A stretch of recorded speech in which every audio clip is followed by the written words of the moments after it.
যে নিরামিষ খাবে খাবে, আমার কোনো আপত্তি নেই। সব ধর্মের জন্য, সব ভাষার জন্য তাদের নিজস্ব অধিকার আছে, কে কি খাবে না খাবে। যুবসাথীর যারা দরখাস্ত করেছেন আর যারা এখনো পাননি তারাও পেয়ে যাবেন। আর যুবসাথীদের আগামী দিন জীবিকার সন্ধান আমরাই করে দেবো, মনে রাখবেন।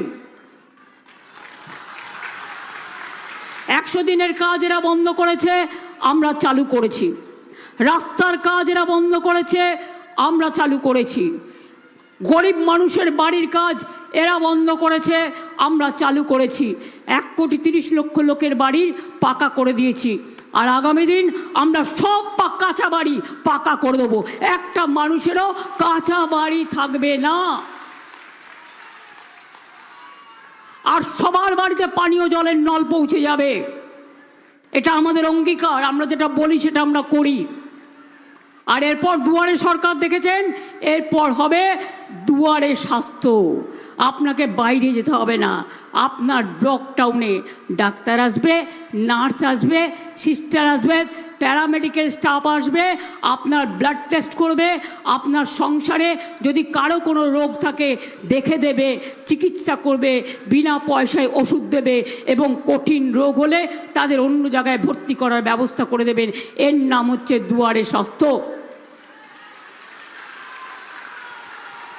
আমার পাড়া আমার সমাধান। প্রতি বুথে 8 লক্ষ টাকা করে এই 10 লক্ষ টাকা করে দেওয়া হয়েছে।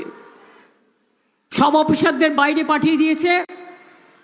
কোথাও কোথাও একটু কাজে দেরি হচ্ছে, কিন্তু ইলেকশনের পরে এই কাজগুলো হয়ে যাবে। 8,000 কোটি টাকা অলরেডি আমরা দিয়ে দিয়েছি এই পারপাসে। এত মিথ্যেবাদী এরা, মিথ্যের ফুলঝুরি ওরা, গ্যাস বেলুন। বলছে ওদের সরকার আসলে 7th পে কমিশন করে দেবে।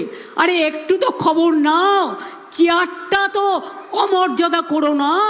আমাদের বাজেটে ফেব্রুয়ারি মাসে আমরা 7th পে কমিশন ডিক্লেয়ার করে দিয়েছি। বেঙ্গল একমাত্র স্টেট যেখানে পেনশন পায়, অন্য কোনো রাজ্যে নেই। লজ্জা করে না মিথ্যে কথা বলতে? সীতাভোগ মিহিদানা খাবেন?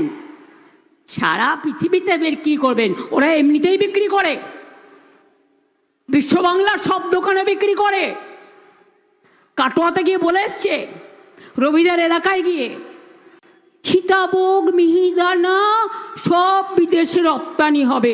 ওনারা জানে না বর্ধমানের শক্তিগড়ের ল্যাংচাও আছে, সীতাভোগ যেমন আছে, মিহিদানা যেমন আছে। আমরা মিষ্টি হাব তৈরি করে দিয়েছি, আর বিশ্ব বাংলার সব দোকানে আমরা সীতাভোগ মিহিদানা বিক্রি করি, বাংলার হাটে বিক্রি করি, এবং বিদেশেও আমরা রপ্তানি করি। মিথ্যে কথা বলতে এদের জুড়ি নয়। মেয়েরা পরে চুড়ি আর ওরা বলে মিথ্যে ঝুড়ি। গরু গাছে ওঠার গল্প জানেন তো? ওরা গরু গাছে ওঠার গল্প করে, জানে তো ইলেকশনে হারবে, তাই কাজে লাগিয়ে এখানে সব চেঞ্জ করে দিয়েছে। যত প্রশাসন থেকে শুরু করে, আজকের এই মিটিংয়ে আমায় পারমিশন দিচ্ছিল না। প্রধানমন্ত্রীর মিটিংয়ে পারমিশন দিতে পারো অল্প সময়ে, আর মাঠ খালি থাকলে, কেউ বুক না করে থাকলে তুমি আমার মিটিংয়ে পারমিশন দেবে না, কারণ তোমাকে নতুন করে তোমাদের অ্যাপয়েন্টমেন্ট করা হয়েছে বলে।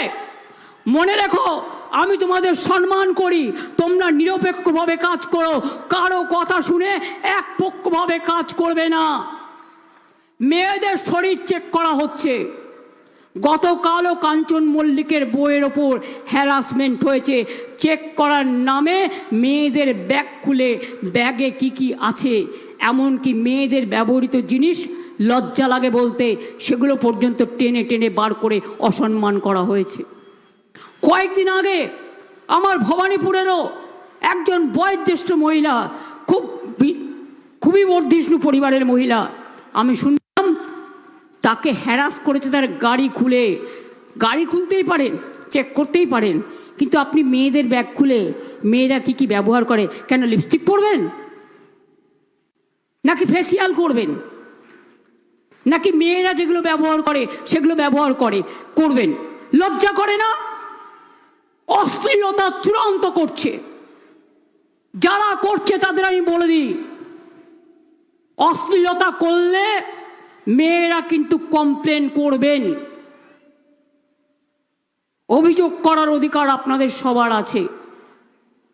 আমি রায়না গলসি থেকে শুরু করে খণ্ডঘোষ থেকে শুরু করে এই মাটিতে দাঁড়িয়ে বলে যাচ্ছি, ভোটের দিন যদি কাউকে ভোটে বাধা দেয় যেতে, এরা সব চেষ্টা করবে। যে সিপিএম করতো এখন তো সে বিজেপি করে না, তারা তো এইভাবে ভোট আটকাতো।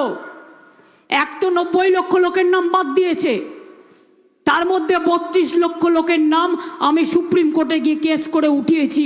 বাদবাকিরাও অ্যাপ্লিকেশন জমা পড়ে আছে, কিন্তু ইচ্ছা করে চেপে যাওয়া হচ্ছে।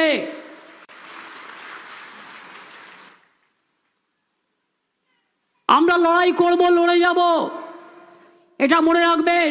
যার নামও ওঠেনি আগামী দিন তার নাম তোলার চেষ্টা করব, কিন্তু কাউকে এলাকা ছেড়ে চলে যেতে হবে না। আমরা থাকলে আপনি নিশ্চিন্তে ঘুমোতে যান।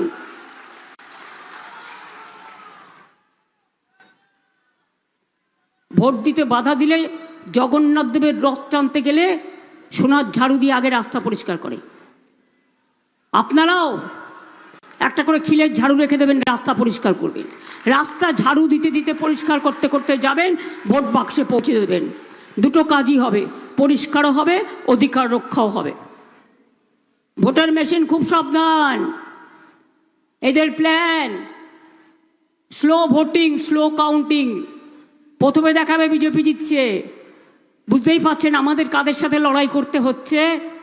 অনেককে গ্রেপ্তার করার চেষ্টা করতে হবে। টেক কেয়ার, বুদ্ধি খরচ করে কাজ করুন। আজকে মধ্যরাত থেকে অপারেশন শুরু হবে আমি শুনেছি, খবর আমরাও পাই। সুতরাং ওই টিভিতে গদি মিডিয়া যদি দেখায়, ওদের কোনো দোষ নেই সাংবাদিকদের, এটা দিল্লি থেকে শিখিয়ে দেয়। যদি দেখায় ওরা জিতছে, বুঝবেন মিথ্যে কথা বলছে, কারণ ওদের এলাকারগুলো বলছে, আমাদের এলাকারগুলো বলছে না। আমরাই জিতবো, তৃণমূলই জিতবে, বাংলায় জিতবে, মা বোনেরা জিতবে, শ্রমিক কৃষক জিতবে, ছাত্র যৌবন জিতবে। কোনো ক্ষমতা নেই আমাদের হারাবার। যতই করো হামলা, এবার হবে বদলা, গণতন্ত্রের বদলা, বাংলা বিরোধী বদলা। বাংলার লোক যে কোনো জায়গায় যেতে পারে, তোমাদের লোকও যে কোনো জায়গায় যেতে পারে। লক্ষ্য রাখবেন আউটসাইডাররা এসে টাকা দিচ্ছে কিনা। যদি ব্যাংকের অ্যাকাউন্ট চাই দেবেন না, ওই অ্যাকাউন্ট পরে যেটুকু টাকা আছে তুলে নেবে, আর কালো টাকা ঢুকিয়ে দিয়ে ইডি সিবিআইকে পাঠিয়ে দেবে। বুঝতে পারছেন তো? বাইরের অনেক শত্রু ঘুরে বেড়াচ্ছে, আমার নাম করে বললেও শুনবেন না, তৃণমূলের নাম করে বললেও শুনবেন না, পশ্চিমবঙ্গ সরকারের নাম করে বললেও শুনবেন না। দেখছেন তো, একটা পার্টিকে ভাগ করার জন্য হিন্দু মুসলমান 1000 কোটি টাকার ডিল করেছে। তার জন্য আবার আমোদি প্রমোদি বাবুকে রাস্তায় নামতে হয়েছেন। তিনি বলছেন এটা নাকি আর্টিফিশিয়াল, যে করেছে সে বলছে ভিডিওটা সত্য। তাহলে আপনি কত শাক দিয়ে মাছ ঢাকবেন? অনেক টাকা না? এত যখন গ্যাসের টাকা বাড়ে, গ্যাসের টাকা তো কমান না, পেট্রোলের দাম বাড়ে, কমান না। আবার ইলেকশন হয়ে যাবে, হু করে দাম বেড়ে যাবে, গ্যাস পাবেন না, পেট্রোল পাবেন না, হোটেল বন্ধ হয়ে যাবে, রেস্টুরেন্ট বন্ধ হয়ে যাবে।